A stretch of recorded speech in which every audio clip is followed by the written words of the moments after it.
Jess Connolly, and you are listening to the Go and Tell Gals podcast. We exist to equip and encourage kingdom women who are using their God-given gifts for the good of others and the glory of God.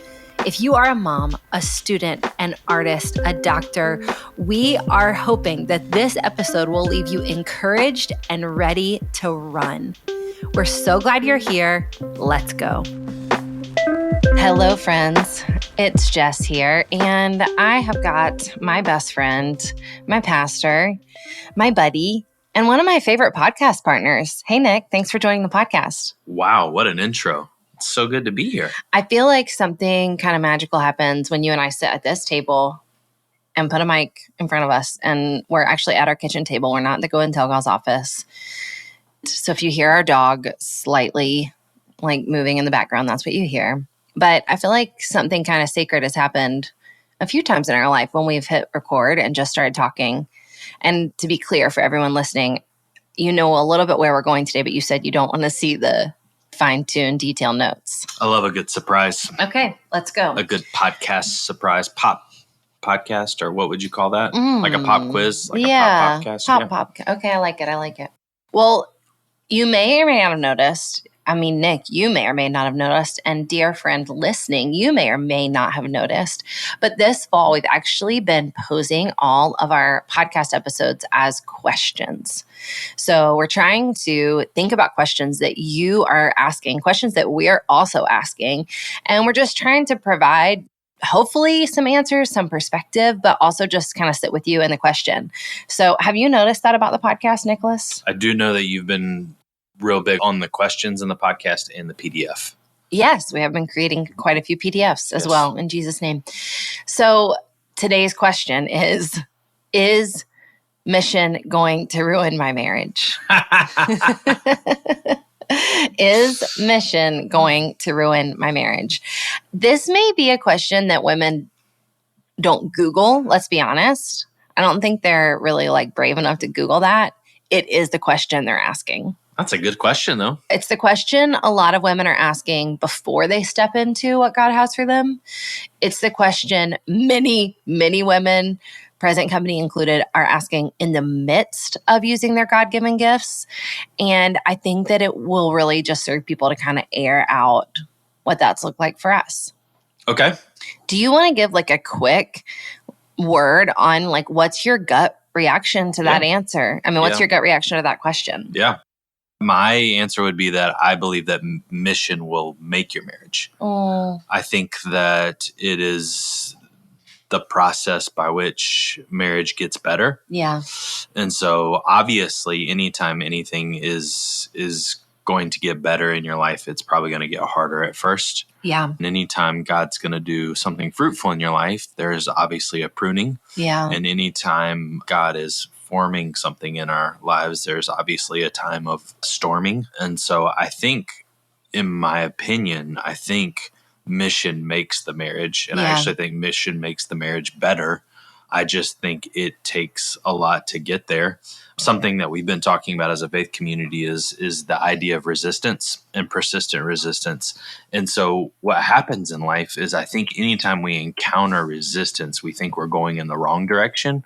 But actually, resistance is something that really honestly helps us see that we're heading in the right direction. Yeah. Because we know that when you read John 10:10, there's this kind of like war that's happening between abundance and what the enemy has for our life and all that, or what he's trying to do in our life. And so when you have all those ingredients, you know that anytime you're trying to enter into abundance, there's going to be some resistance that comes.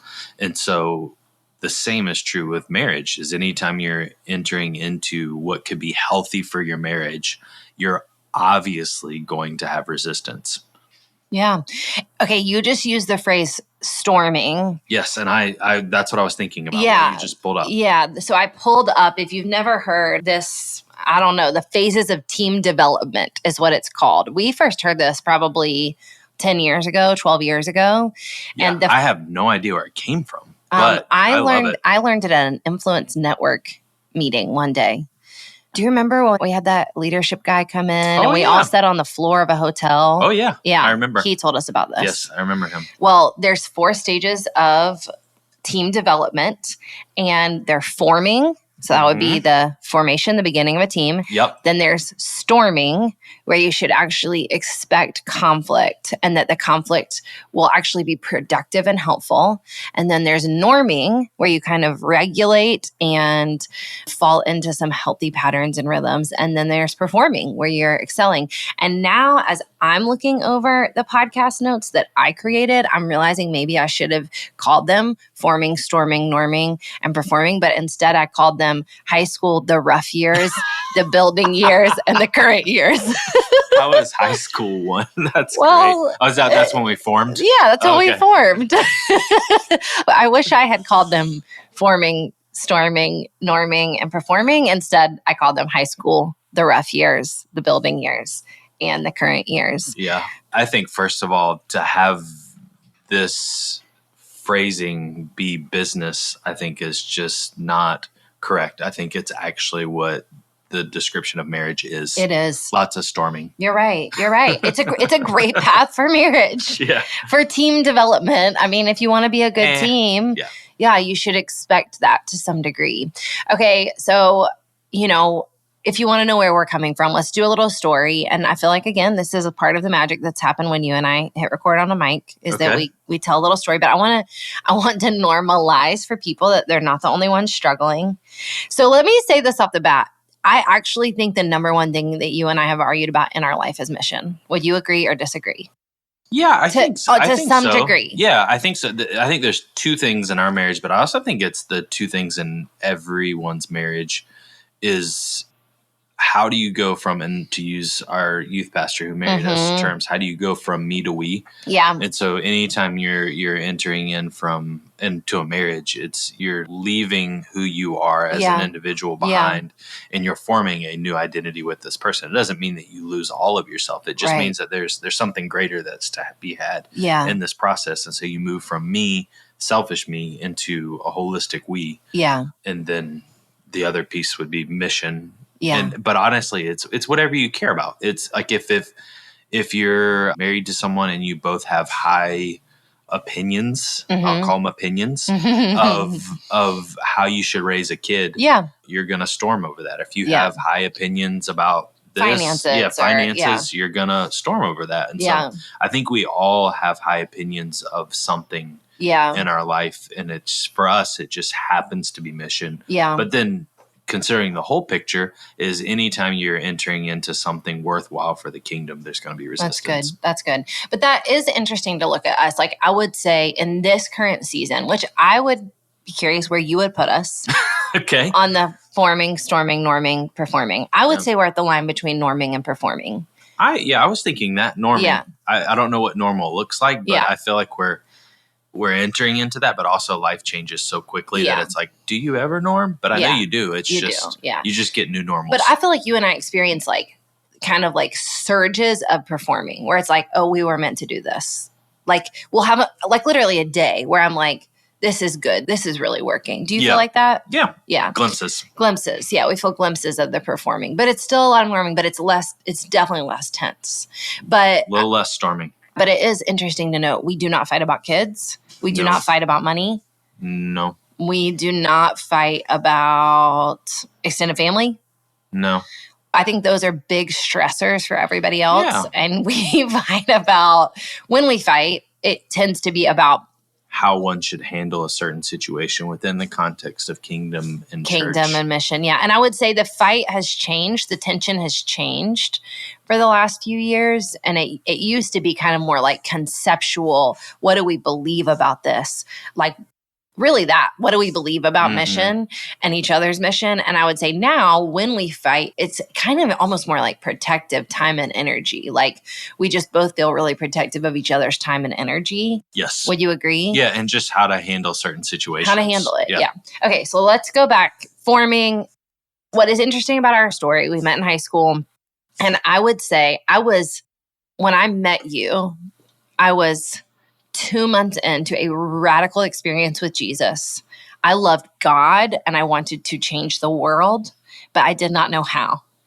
And I would say you also were a person at the ripe age of 17. You had a sense of destiny about you, even one that looking back now, you and I would both say you had no right to have. Like, there's no reason you should have had it. Oh, yeah. Yeah. You knew you were going to change the world, and there was no one who was telling you that. It was just like a real call of God on your life. Yeah. Yeah. Would you agree? Yeah. Okay. Yeah. No, I definitely, I felt like I was stuck in one little city and like wanted to like be out in the world at like 17. Yeah. Yeah. It's crazy. And I loved that about you. Like, I was definitely drawn to you. And if I could like go back, and I would tell like our kids this, my daughter, well, I'll tell her things like this. All of our kids, really, even our boys, because, you know, as they're trying to attract young suitors, I will say, I knew you cared about things. I knew you loved God, and I knew you cared about things. Yeah, I had high conviction. Yeah, I didn't have time for a high school boy who was nonchalant. Yeah. I loved that you were not chill. I gave no chalants. You gave no chalants.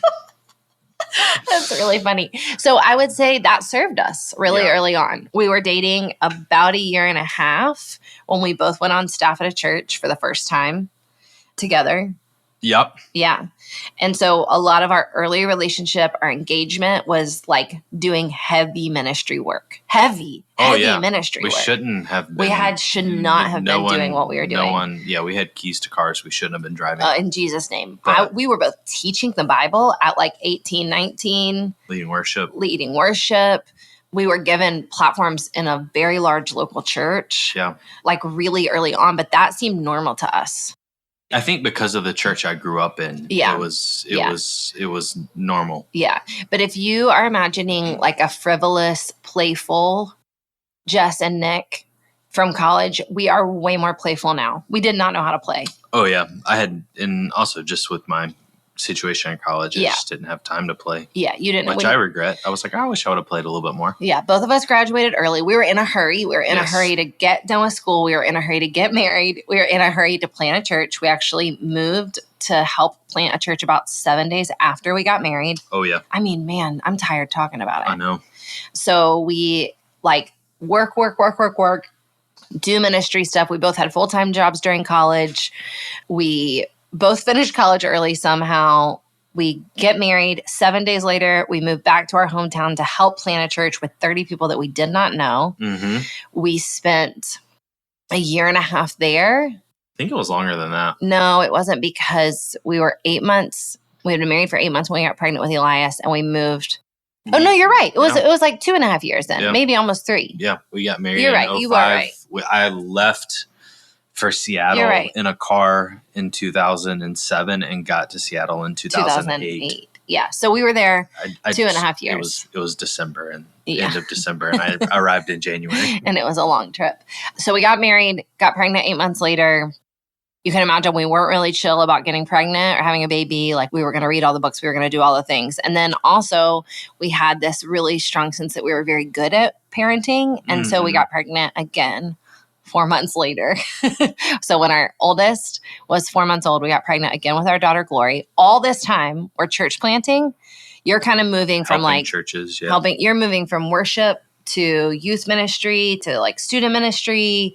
I actually during this time had dropped out of church work. I was out of it. I was done. I wanted to just work in anthropology and be out for a minute, but that's my own story. Yeah. I was pretty defeated, but we were in it. And then as if it wasn't. I was defeated, but I was still in it. You were still in it. Yeah. As if that wasn't enough, when we had a 1-year-old, really not even, like a 10-month-old. It was 1.5 kids. Yeah. We had about a 10-month-old baby. And then I was about 8 months pregnant with our second, maybe 7 months. I don't know.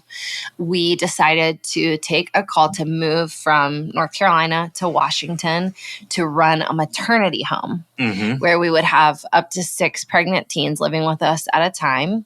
And we would help them through their pregnancies, and we would help counsel them through either placing their babies for open adoption or raising them on their own.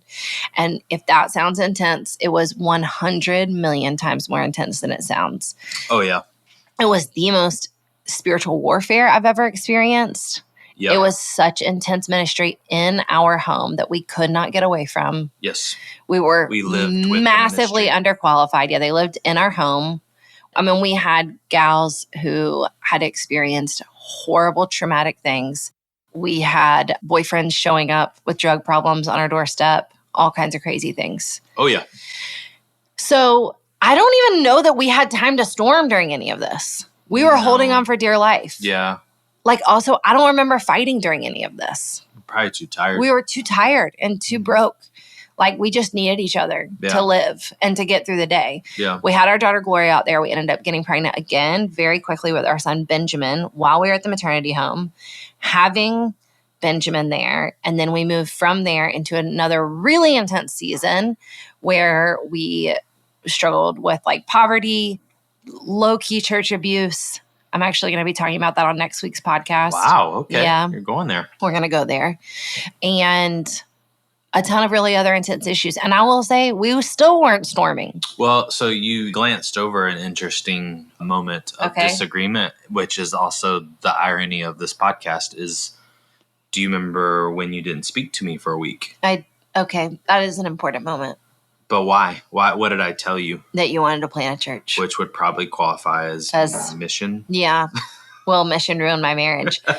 Yeah. We were snowed in. That was great. It was a freak snowstorm in Seattle. They don't get snow. It's cold. It's not like they that. Get rain, but they don't get snow. And it was the first day of a freak snowstorm. Oh, yeah. And you came home. I had a lot of free time to think. So the juices were flowing. Yeah. You came home from a long trip home from seminary on the first day. And you said, God's called me to plant a church. And I was so mad. A little bit. And people have asked me now, I used to make a joke out of that a lot, and I try not to joke about it anymore because that was really bad wifery. Like that was not funny. That was really disobedient and unkind of me. And I really did not speak to you for 5 days. I would send him emails because we didn't have text like that back then. It was T9. T9, you had to really mean it if you wanted to text. Yeah. But I would send you emails and say, like, dinner's ready. Yeah. But I didn't want to plant a church because I knew that would mean an unsteady salary. Or I thought that would mean an unsteady salary. Yeah. And it also sounded exhausting. Some of these things are very true that you've shared. Yeah. I wanted to live a tidier life. Yeah. I wanted you to have benefits. I wanted you to have like a boss and people who worked underneath you. Yep. I'm not saying I was wrong now that we're saying all this out loud. So all the very real pain points of our life. Everything you said is very true, but also is still not the reality. They can be true statements, but true. Also it's not the story that God has for you. It's true. And I will skip to the chase now and say, now when people ask me, am I glad that we planted Bright City? I will say, this is the true story. I feel bad for everybody who doesn't get to do what we do. Yeah. Our life is so exhausting and so beautiful. Yes. I'm going to cry. But we're on the front lines of seeing redemption and healing. I mean, we're on the front lines of seeing brokenness and pain, but we're on the front lines of seeing life change. It's both. It's both. Yeah. If you're going to live a meaningful life, you're going to see tragic things. Yeah. I think sometimes people can't reconcile that. I think that's like comfort means that you will most likely experience the mundane. Yeah. But when you're on the front lines and you're in the midst of it, you'll see tragedy, but you'll also experience some of the greatest miracles you'll ever see. Yeah. So maybe all of that was the forming. Maybe that church planting fight was the first of the storming. Yeah. But all of before that was the forming. The storming, let's gloss over this real quick, but let's be honest. We had some very, very, very horrible years. Yes, but it's back to that same thing of like a high conviction. And looking at it, we've talked about this, is when we're looking at it on this side of everything, is it's what's beautiful is that when you are in any type of relationship in your life, the struggle is always going to be to lean on that person and lean into that thing more than God. Yeah. And so you're going to end up loving. That's good. You're going to end up loving that person more than God. You're going to end up wanting that thing more than God. And we've all been there in our relationships, whether that be a friendship or an actual dating relationship that you want. Like that's always the struggle is for it to creep up as an idol. Yeah. But what was hilarious about our relationship, and I've shared this with you, is that it was, even in the moment, they were very discouraging discussions. What was encouraging is that we really valued kingdom and church and what God was up to more so than our marriage. Yeah. So like at the end of the day, it wasn't that we wanted to be right, is that we wanted to please God. Yeah. And we felt like this was the most pleasing towards God. It's true. But also you're an 8 and I'm a 1. And so there's like a high conviction of personal conviction, I guess. Yeah. This using it twice, but it's what it is. Yeah. It's like you are convinced that you are convicted in this way. Yeah. And what we've learned is that God is speaking in both of those situations. Agreed. So how do we find the compromise in that? Okay, can we do this? Can I take like 90 seconds and tell you what the storming felt like for me? And you do the same. Okay. Like what felt difficult about it? Okay, yeah. And this is like free talk, just so you guys know we're very healed, right? I hope so, but let's do this. We'll find out now. Back to storming. No, I'm just kidding. Go ahead. I feel like the storming was hard for me because we had received a lot of what I would call like misogynistic, backwards Bible teaching about women. Yes. That felt directly to me in opposition to like who I felt like God made me to be. Mm-hmm. That was number one. And you and I were figuring that out. We were figuring out what we thought about that teaching.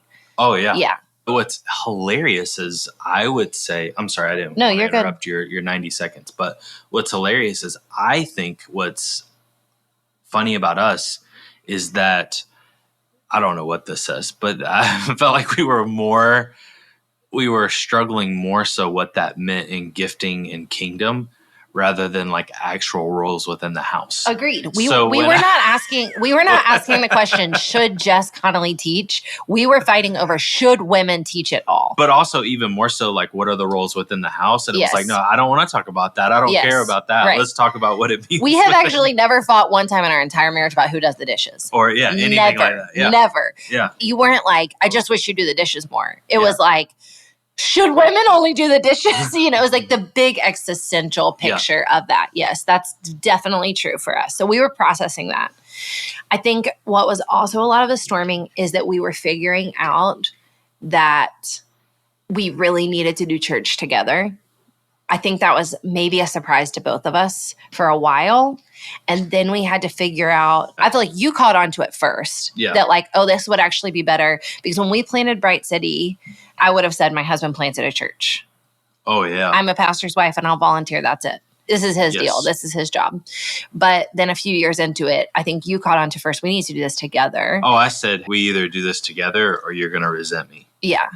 And so I had to figure out that was right. And I had to figure out that that's what the good gift God had for me was leading the church with you. And let me correct this just for people listening. It wasn't that you needed to like hold it with me, preach with me, like hold 50% together. No. It just meant that we needed to both be all in. Yeah. Or not. So sorry if that, someone's listening and they're like, well, I don't feel called to lead this way. You don't have to. Yes, if that's not what's right for you. It's like our personalities, and it was what our church needed, and like everything. It was just what needed. And that was a real shift for me. I went for years praying for like a partner for you, and then God was like, "You're the partner." You already been given the partner. Yeah. So that was interesting to figure out. And then we had to figure out how to lead together because you're an Enneagram 1. I'm an Enneagram 8. Yep. I'm very passionate. You're very righteous. Yeah. And I don't mean self-righteous. He just does all the right things. No. You are. You are. I am righteous, but like by grace through faith. I'm just kidding. Not me. You need Jesus too. But we just do things in a really different way. And it's for God's good. But we did have a lot of arguments in front of church staff. We had a lot of arguments in front of small business staff. Heated discussion. Super heated discussions. Vigorous discussion. And then I would say the last part of the storming that I just want to be very genuine with people about is that my job as it stands now is very exhausting. Traveling to teach is exhausting. Oh, yeah. I travel 90% more than you do, wouldn't you say? Not recently. I'm on the up and up. I know. Right now we're at 50-50 because I took the fall off traveling and you went on one trip. But I went on a lot of trips. You did? I lived out of a backpack from like June to October. It's true. I meant like in this last month. I know But what you're talking about. I don't like traveling and you do. I love traveling. So that's a real imbalance in our marriage. Yes. But like you have a lot more to hold at home. Locally, yes. For when I'm gone. I wrote 9 books in 6 years, which is exhausting and required a lot of all of us. Mm-hmm. And that has taken a lot of storming and a lot of figuring out, like, how does our family work with these kind of interesting, everybody has them. If you're a night nurse, you get this. Every job and every role has these like interesting peculiarities. But I think both of us, it wasn't just you. It wasn't like you were like, I always pictured a stay-at-home wife. Mm-hmm. I pictured myself as this incredible support person. And so I exhausted myself for years trying to be a support person. I would probably share this on the podcast before, but things like I would like volunteer to babysit people's kids on the week of a book launch because I wanted to be so present and available and be everybody's everything and also do my job. Yes. And that was not doable. So that, I would say those were the 3 big categories of storming. Figuring out what we believed about women in ministry in general, learning how to lead together, and the peculiarities of my job. Yes. Yeah. What would you say? That was more than 90 seconds. So I would go back to that women in ministry pieces. I think, and this is the key with like anything in life, is I think a lot of times we start something out of like, well, I don't want that, rather than standing for what we want. We just know what we don't want. Yeah. And so I think for us, we had both experienced like a highly dysfunctional culture when it came to women, women in ministry. Yeah. So it was like we wanted differently, but we didn't know what we wanted. Yeah. And so the wrestle for me became randomly. It was, I think we've talked about this and you're like, no, you didn't believe it. You didn't believe it. I think the chaos was that I was believing it. And so how is this manifested? So like how do you know something in your gut, but they're the like interesting parts of scripture that you have to wrestle with and figure out what that means and what's God really saying? How does this really work out? And so since then, having wrestled with all those things, it's like, oh, I know what it says. I know how Jesus lived. I know how he did ministry.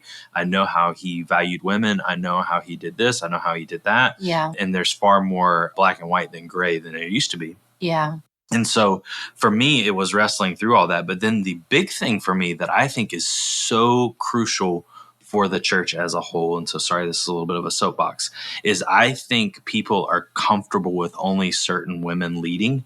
And I wanted to be comfortable with all women in the kingdom leading. That was big for you. And so I think it wasn't like I needed to get comfortable with it. It was like I didn't want people to think it was just Jess Connolly preaching and using her gifts because she was quote unquote the first lady or because we were married. Yeah. It was because she was a woman of God and that God had gifted her with specific gifts. Yeah. And she could do these things within our church as well as any other woman who God had gifted, raised up, and wanted her to do those things within our church. Yeah. And so I needed other people to see other women leading as well as you. Yeah. But as you know, with any church plant, it's time. like it's the mom and pop show. Yeah. And so it's like you're trying to wait for all these people to catch up. And even when it comes to like the lead pastor not being the only one leading all the time, is this like you're waiting for spiritual momentum to take root and you're waiting for people to rise up and lead. And so we really had to wrestle with the timing of it, not just the conviction of it. Yeah. And so there was the timing of it. And so once that happened, then it was like, okay, so now we're doing this. How do we do this? And so then there was that wrestle together. Yeah. And then, you know, even recently, I think you've shared this and I know you sent out the email is like, I quote unquote fired you. Yeah. Again, it's like, it wasn't that we were storming. It was that life was storming. And so how do we figure out how to readjust, figure out how to form again, and then restorm and then norm and then perform again. And so we're walking through that right now. Yeah. And it's been really great. And we're trying to figure out like, how does that work? And so for me, that was the journey. And then I think the other piece is then the internal family perspective is how does this work for our family? Yeah. Because I think so many people have such, I don't know if aggressive is the word, but like very, very strong convictions about how certain things should work all the time for everyone. Mm-hmm. And I don't see that within scripture, and I don't Agreed. see that within the body. Is I think there's just a beautiful mosaic of people, and we're all learning from each other. Yeah. And where I am weak, someone else is strong. And so then you just have to figure out, okay, how does this manifest itself within the family, within our context, within our community, within all these things? And so for me, that was the journey. Hey, real quick, if you're listening to this episode and realizing that you could really use a coach to help you take steps forward, specifically in writing, small business, ministry, or podcasting, we need to make sure that you know about Go Teams. Go Teams are our group coaching cohorts that combine 6 weeks of online coaching with both community and industry experts to get you making moves in your God-given mission. If you're ready to make a move and get the coaching that you need, head to the link in the show notes to sign up for our Spring 2023 Go Teams waitlist and be the very first to hear more and save your spot. Plus, you can snag a discount on your registration when the time comes. Now, back to the episode. Make sure you get on that waitlist. Yeah. So our current season of norming. Yes. You lead Bright City Church. I do. I'm your wife. You are. I am not on staff at Bright City. No. Anymore. No. As of about 5 months ago. Yes. The kindest thing, really, I say it and I don't mean it in hyperbole. The kindest thing you ever did for me was I came home from work one day in May and you were zapped. I was done and you were writing an email to the staff saying immediately Jess is off staff. At the time, I'd been probably on volunteer staff, really trying to do what was probably a full-time role. Oh, yeah. Which is like any ministry, especially a church our size. Like, yeah. Even myself. Yeah. It's like even if you say it's going to be 10 hours, it's going to be 40 hours. And I was trying to do it on top of leading Go and Tell Gals. Yes. There had been a season where it had worked really beautifully and it was not working anymore. No. And you released me from staff and I've still gotten to lead as your wife. Oh, yeah. And I've said this I think I've said this in a past podcast. If I haven't, it's worth noting. I don't know. I think I did tell you the story. I was on the roof the other night with a couple of girls from church and some of them didn't know that I was not on staff anymore. Have I told you this story? I don't think so. And our friend Lila was like, listen, I didn't know. I didn't know you weren't on staff anymore. Yeah. And I said, oh, well, that's encouraging. And she said, if I could be honest, you seem a lot more present. Yeah. And I would say, I think that's true for me. But also your personality, I knew that it wasn't a ease back. Like, let's take 6 months, replace yourself. Yeah. Like, know that. Like you, because you hold so much from, even if you're not physically holding something, you emotionally and spiritually hold something. Yeah. And so the only course of action was like, hey, you've got to let go. And then also for our people, because and this is true for unfortunately, I think women in general and women in ministry, I feel like for whatever reason, women are the front line of all things, both like celebration and dramatic and tragic in life.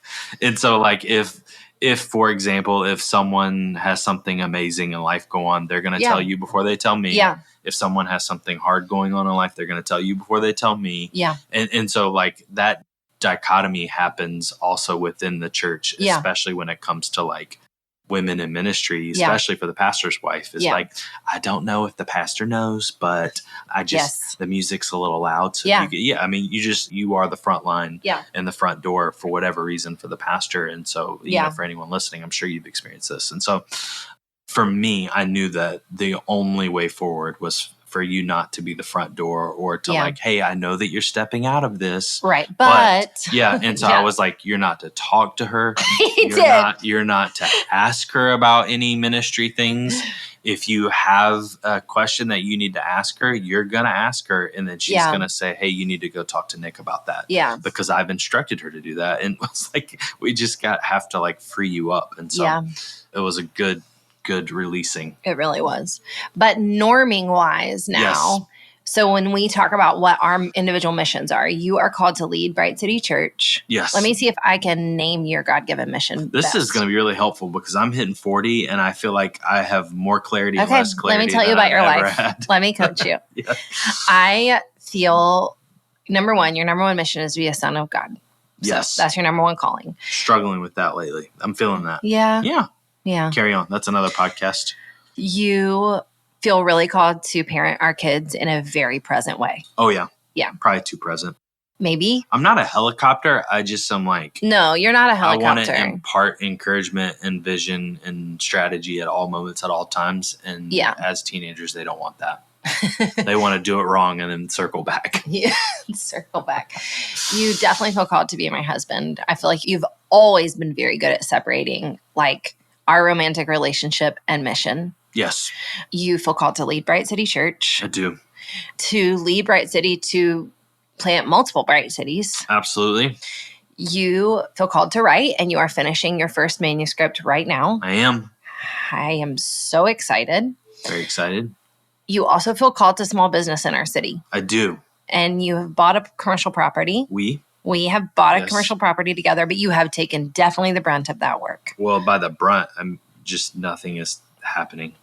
You're having a lot of meetings, but you feel called to do that, to be a light in our city and to help financially provide for our kids and our future, because you never want people to feel like we're not grateful. We're so grateful. Well, but also is you can't compel people to keep up with your demands of life. Yes. And so it's like, man, I want to be able to minister to people out of the overflow rather than like, all right. Can you give more? Because our kids are going to college. We need braces. Yes. Our kids actually really do need braces. So we don't want our local church to feel the demands of that. We want to be able to minister out of the abundance of and growth is going to happen at the 100% pace of the what's kingdom. Good for them and for God. Amen. So would you say there's anything outside of that you feel called to as your God-given mission? I think always when you're approaching this point in your life is we got some construction. We do have some construction going next door. I think we have to keep going, and we just want to apologize. There is construction happening next door, but this is real life. There might be some amazing Hispanic music coming out in a few minutes. They play the best music. It's the best music. They have the best time. I want to go work. They have the best time working. Yeah. Okay, keep going. In my 40s, I think there's always the natural like, okay, how do I continue to walk out the calling that God has for me specifically, also while imparting in the next generation, all while also really, one of the things that we've talked about often is like how and I want to be careful that I said this because people have like definitely poured it into us, but like I think one of the things that we've desired is just like someone ahead looking back so that we can look ahead and look back. Yeah. And so anyway, how do you do that with not really that being your normative experience? Yeah. And so I've just been thinking a lot about that lately. I don't know what that means, but that's good. Just been, how do I look forward and look back? Yeah. It's good. Mission wise. Yes. I feel called to be a daughter of God. Yes. I feel called to be your wife. Yes. I feel called to mother our kids. Okay. I want to see them walk in abundance in whatever that means for them, whatever God has for them. Okay. I want to see the renewal of the American church. You do? Through Bright City. Wow. I want to see the local church be healthy and vibrant again. And so I want to put my time and energy to that. And in this season, for the unforeseeable future, I feel called to lead Go and Tell Gals. Yes. By coaching, writing books, utilizing social media, whatever avenue God will give us to equip and encourage women in their God-given callings. Yes. So those are our missions, and we are norming around those. Trying to. I want to highlight those because a question I know people are going to ask is, what do I do if we have different missions? Can you speak into that a little bit? Because that is the number one question we get from women saying, like, what do I do if my husband feels called to something different than I do? Or what do I do? Let's start there. What do we do if we have different God-given missions? That's an interesting one for me because I think what's interesting is I think the manifestation could be different, but I don't think the mission's different. I think it's very simple. You love God with all your heart, and then you love your neighbor as you love yourself. And so there's a love God, love people element in everything that we do. And so the manifestation of that could be different. So you do it in certain ways, and then I do it in certain ways. Yeah. But I also think that if you're running in the way of the kingdom, there's bound to be overlap. There is. Like, I don't think everything in life is like siloed and sequestered off. Like, I think there's always overlap, even if it's like when you step back and you're like, oh, so-and-so is working third shift and doing this, and I'm staying at home and I stay up at this time. Like, you've got to find the overlap. There is overlap. You just got to look for it. It's like sometimes when we're trying to find gratitude in our life, like things to be grateful for, it's like it's there. It's just sometimes you got to look a little harder. Yeah. And so there will be seasons where you're looking a little harder, but there will also be seasons where it's like in your lap and you're like, oh, here it is. Yeah. And so I think for people, the manifestation might be a little different, but I think the mission is the same. Yep. I want to say lovingly for anyone who's struggling with this, I do think we overthink it a little bit. Yes. I think it's in the same line of like, how do I explain to my friends or how do I make my friends care about my God-given mission? Yeah. And the point is like, if your full-time job was to work in an office and like be the world's best admin and your husband was a bricklayer, you would have to connect over what your days looked like and what mattered and what were difficult about them. And you would learn to do that in the same way that if my friend is a nanny and I am writing books, my job is not more important than hers. My calling is not more important than hers. I have to ask questions about her job and she'll ask questions about mine. And I want to value her work the same way she values mine. But I think sometimes we sequester off like different parts of mission and believe they just should be valued more. Yes. And discussed more. But like at our dinner table, like our kids talking about, how their test went is as important as a meeting with your publisher. Oh yeah. Yeah. It's all the same. My meeting wouldn't even come up. You wouldn't bring it up. I would. Yeah.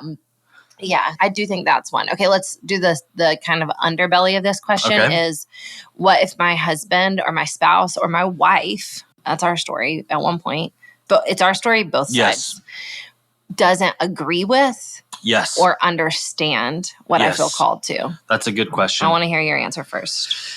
I think what's interesting is, on one hand, when you've entered into a partnership or relationship with someone, there actually does need to be like some sort of general consensus that we're moving forward, even if we don't understand and even if we don't see the whole picture. That's really good. So I like with the church, I'm not going to like jump out and plant a church and you're like still not talking to me. Right. Like, we've got to find the way forward. Yeah. But we had to find the way forward. Yes. You didn't fully back down. There was not a moment in that time where you told me I want to plant a church that you were like, well, then I won't do it. Yeah, we waited. I said, then I'll wait. And then we had another season where there was like mental health. And it was like, all right, it's not worth, this is worth more. I'll wait. Yeah. And so I think part of it too is you've got to realize that the mission that you have is not going to come out of a microwave. Like, it's going to take the slow cook. That's good. It's not an Instapot, as I tell the church. It is the slow cooker. And so even though we've tried to Instapot things because we're tired of the microwave, and so now we're moving on to something else, like, God's still a slow cooking God. And so you've got to wait it out. If it's worth doing it, then it's worth waiting. So you got to wait it out.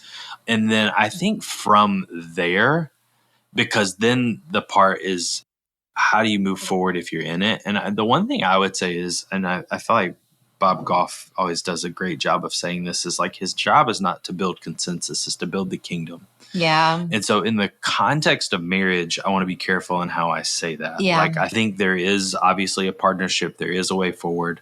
But I think if what's important to you is their understanding, and their understanding is more important than the mission, then you're going to miss the mission. Yeah. I would say, you mentioned friends. Like, how do I get my friend to understand and buy into what I'm doing? Well, that's not the point. The point is for you to do what God's called you to do. Yeah. And if you gain a friend in the process, then you gain a friend. Yeah. But you can't spend your mission energy and your mission motivation trying to build consensus with everyone around you. Yeah. You will not have energy to build the kingdom. And so I think at a certain point, you have to proceed and press on, knowing that God is going to continue to unite your hearts in what we're doing. Yeah. I mean, even with like Influence, like when you watched Influence, we were in the middle of Indiana. I knew we weren't going to be there for long. Yeah. But I sensed this is what God wanted to do. Yeah. I didn't have any place in it. I didn't know how I fit in. I was the like sound, like display, visual, like meal runner, like speaker micer, like mic up speakers. And even in that, like, I didn't understand it. I didn't see the outcome. I knew we weren't going to be in Indiana for our whole time. Yeah. And this whole event was like centered around our life in Indiana. Yeah. But I was like, okay, this is a step. It doesn't mean it's the forever step, but it's a step. And so I think you you have to have those moments, especially in the context of mission, where you're like, okay, how do we find a way forward together? Yeah. We might not understand. We might not see it all. We might Yeah. not, but I think at a certain point, that's what surrender and laying down your life means, is that you're like, I love this person enough that I'm willing to lay down my life and lay down what I think Yeah. for the sake of what's ahead. Yeah. And what's beautiful about that is, I mean, I know it happens mutually, but a lot of times in life, I think it happens like a tennis match where like I volley to you and then you volley to me and then I volley to you and then you volley to me. I just feel like sometimes surrender happens in those ways. Yeah. And so even though it might feel scary that you That's have a to good go picture. first or you're Yeah. the one going right now, I think it gets volleyed back. You're right. Surrender does get volleyed back. Yeah. I think you and I have lived different sides of this answer in Yes. that you have lived a spouse who was absolutely like unwilling to do what you felt called to do. And I think the way you handled that was like humility and patience and vision. I want to say that. Yeah. Because do you that's remember good. what happened after I finally did speak to you? You were like, well, what would it look like? No, you came to me and you were like, I know you're very mad at me. Oh, yeah. You said, can I just tell you what the church is going to be called? Yeah. Started with a baby step. And I thought that it was going to be a very stupid Greek name. And I was like, we had a lot of If people. you have a Greek named church out there, We're not we judging love you. I'm just saying we had a lot of friends planting churches at that time that all meant like some I couldn't obscure pronounce word. their names. We didn't know how to say the names of their churches. And I was like, if you're coming at me with like Kaleo, Oh, God. is that a real name of a I'm church? sure it is. I'm sorry. I love that church for you guys, but I knew a lot of people planning that church. And I knew that that was not true to you. It was just not what. That was yeah, not who we okay. are. What does Kaleo mean? I don't know, but I'm sure it's out there. It is. I'm sorry. Koinonia, Koinonia? Koinonia. it's out there. Agape, Kairos. it's out there. Kairos is out there. Yeah. We love you guys. We love you. God bless you. Your church is amazing. Your name is fine. You're fine. Yes. But I'm telling Keep you, going. I thought that Nick was going to come to me with that. And I knew that that would not be true to him because obviously we To don't us. even know what to us because we Yeah. don't even know what those words are. And we Yes. love the Greek and the Hebrew. Yes. But you said, can I just tell you the name of the church? And I said, okay. And you told me, and I was like, well, I want to go to that church. Yes. And so pitch vision, be patient, be humble, be willing to shift the plan to love your spouse well, and pitch vision. Tell Yeah. them why it matters. And that's the next thing you do. You said, like, let me tell you what I want this church to look like. And I said, I want to go to that church. Let's do it. It Yeah. took 6 years. Oh, yeah. And it took me working through a lot of bitterness still about the call. I don't have the bitterness anymore, but I did for even while we were in it for a while. Oh, yeah. From my side, I explained this to someone the other day, and I want to like just present how this felt for me from my side. And it may not have been at all what you were intending at all to present. Mm-hmm. But from my side, when I began to step into book writing, starting the Influence Network and Conference, like small business, speaking, I felt permission from you. Mm-hmm. I never felt like you were going to tell me not to do something. I didn't feel blessing for a long time. Yes. And I think I totally understand why now for a lot of reasons. There wasn't like, I think you had some fear again about how it was going to go, things that we had seen happen in other like women's ministries in the Yeah. past. And men's ministry. And men's. Yeah. And I think you just had some like good concerns. I'm always slow. Yes, you're also a high C on the like disc. Yeah, Is that I'm right? Cautious. Enneagram slow. 1. Yeah. So I was telling a woman this the other day because I said what God did for me in that. Like I remember Nick was referencing the Influence Conference, which was an event I started. You were running the sound. You were getting food. You were like praying for us. You were being so kind. You were being so servant-hearted. You never told me not to do it. But I've told you this story before. I think that like we were on stage the first night and I was sitting with my friend who ran the conference with me and her husband looked at her and said like, I'm so proud of you. And I looked at you and you like waved at me, like probably pretty tired, like, hi, you know, like it wasn't a season where you were like, you've got this, babe. And to be fair, I was not saying that to you Yeah. for a long time Yeah. about church planting. Yeah. I was not speaking life over you. I Yeah. hope now you feel Yeah. very Absolutely. and now I feel the most commissioned by you. I got an opportunity presented to me last week that was really going to cost our family time. It was going to change a bunch of stuff. I was worried you wouldn't want me to do it. And you were like, are you kidding me? Get out of here. Go say yes to this thing God has for you. Yes. So the present is I don't feel that anymore. But But also that was in the season of like high storming. We're fighting a ton. Yeah. But I'm in life too. Yeah. Like, we're having kids. We're stressed. There's tension around us. The church we were in, like you were doing really heavy ministry work. Yeah. So all that being said, I did tell someone, I said, what God did for me in the season where I had your permission, but not your blessing, is he taught me to work without it. Yeah. And you got to learn to work without human blessing sometimes. Yeah. Oh, yeah. Like your mom, your husband, your spouse, your best friend may not come alongside you and say, you're the girl for the job. You've got to do this. It's that, what I was saying is the consensus. Maybe the other word is approval. Or like commissioning. If you're waiting for others' approval, then you were never in that season going to come to me and say like, have you ever thought about writing a book? Like when I came to you, I was like, hey, I know my alarm's already crazy, but I think I might want to write a book. Yeah. You were like, okay. But also too, I mean, it was like, because our personalities, which has been so helpful for the future, but I always joke is you're ready, fire, aim. Yes. And I'm ready, aim, fire. And so I think in that season, we had just launched Naptime Diaries. Yes. And so I'm like, why are we launching 5 other things? Yes. I was building Naptime Diaries, our small business, the Influence Network, and She Reached Truth. And the Influence and She Reached Truth launched within a 2-month span of time. Oh, yeah. It was like great. But it was crazy. And I was pregnant. Yes. And, now I think the big, and which is good in marriage and mission, is you find your pace. And now we do. Yeah. It's just because you feel something should happen doesn't mean it should happen right now. And just because you have a sense of a specific mission that you're supposed to do doesn't mean it's going to happen right now. Even if you got the blessing from your other spouse fully and 100 and you got the permission and everything, sometimes like God has a way of like rolling it out almost like you're like it's child rearing. Like there's like a preparation and like a time in the womb that has to happen. And so even if you have all those things, it's always going to pace is so important. Let's end with some practical tips. Okay. On helping people love their marriage and love their mission. Yeah. Here's something I would say is I think that when it comes to marriage and when it comes to mission, is looking back on our marriage is I think you can find mission that exists in the context of building your marriage.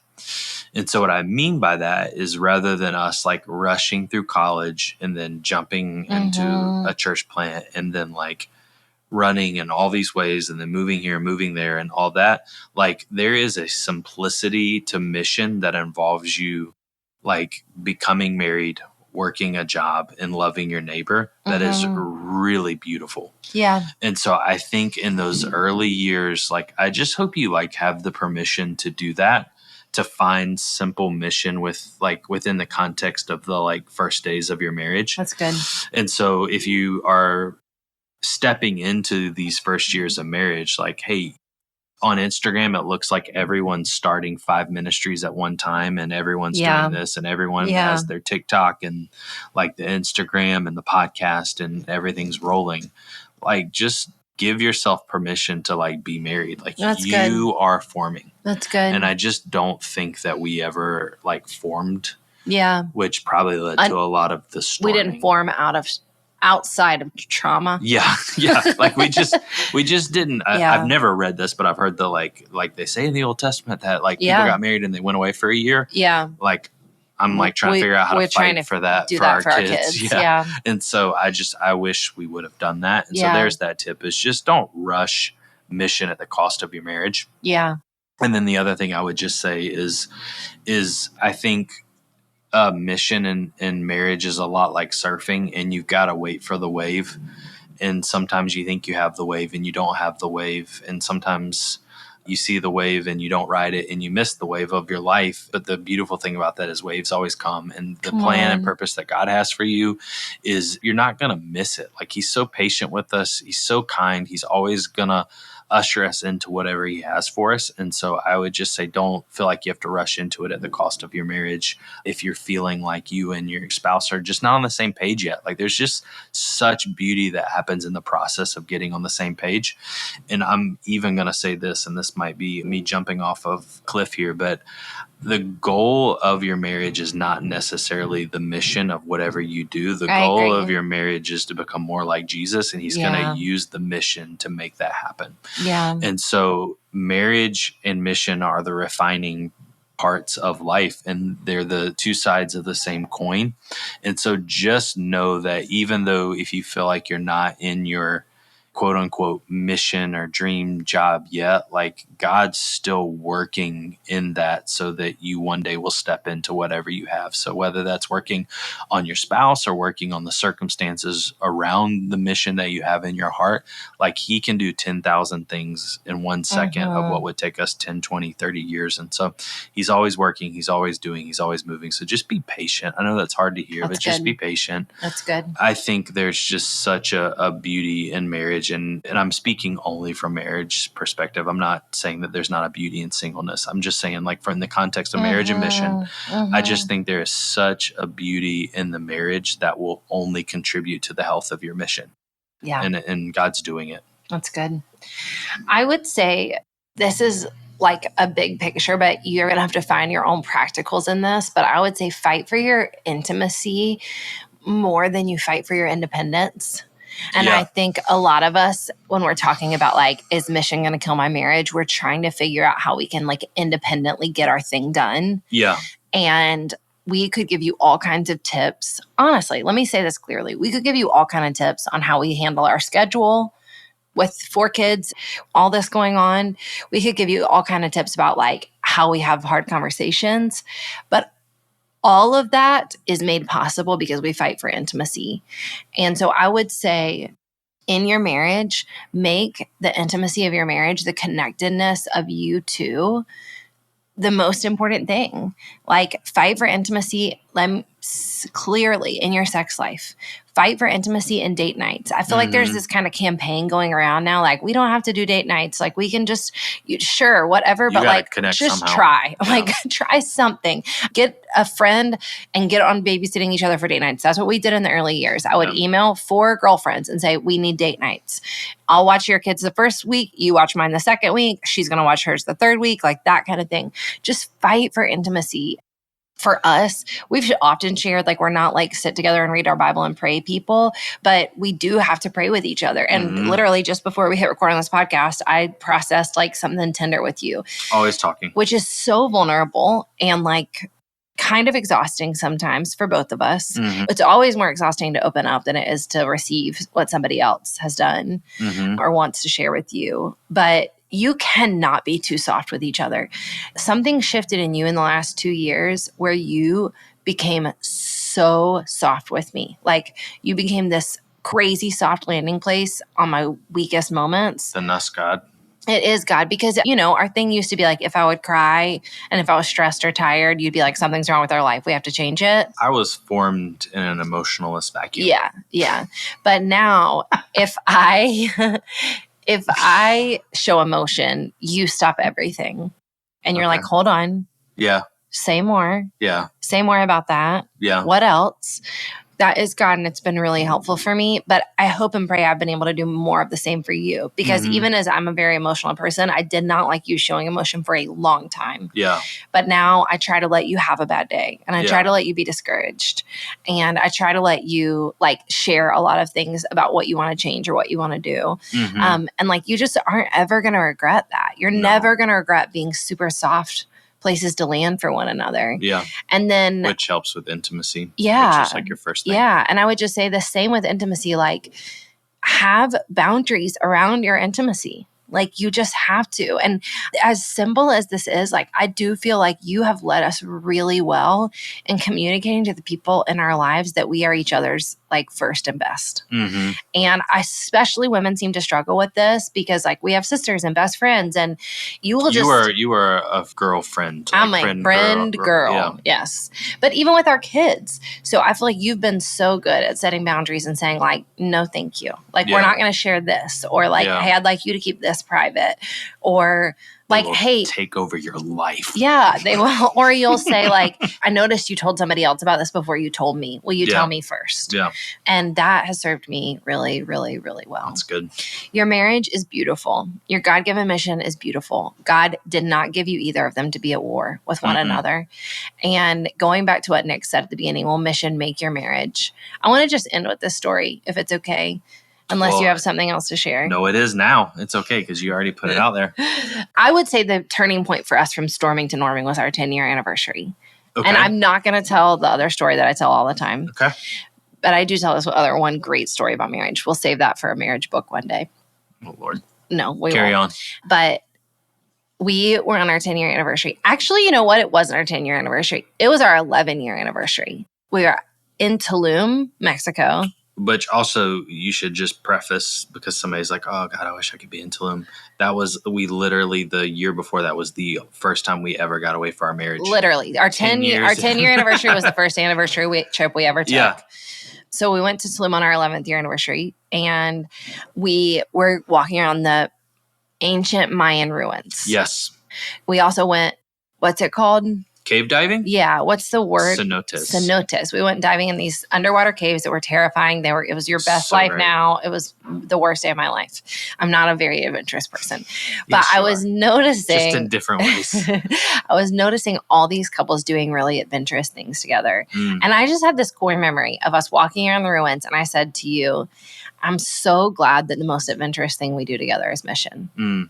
Like, we don't need to jump out of a plane together. Yeah. We don't need to go on extravagant vacations together. Yeah. The thrill of our life is mission. Yeah. And I still feel that way. That's great. You know? It's a good story. Like, it's not the best part of our marriage, because the best part of our marriage is God and us. But it is the thrill. It's the thrill. Let's keep going. Let's do it.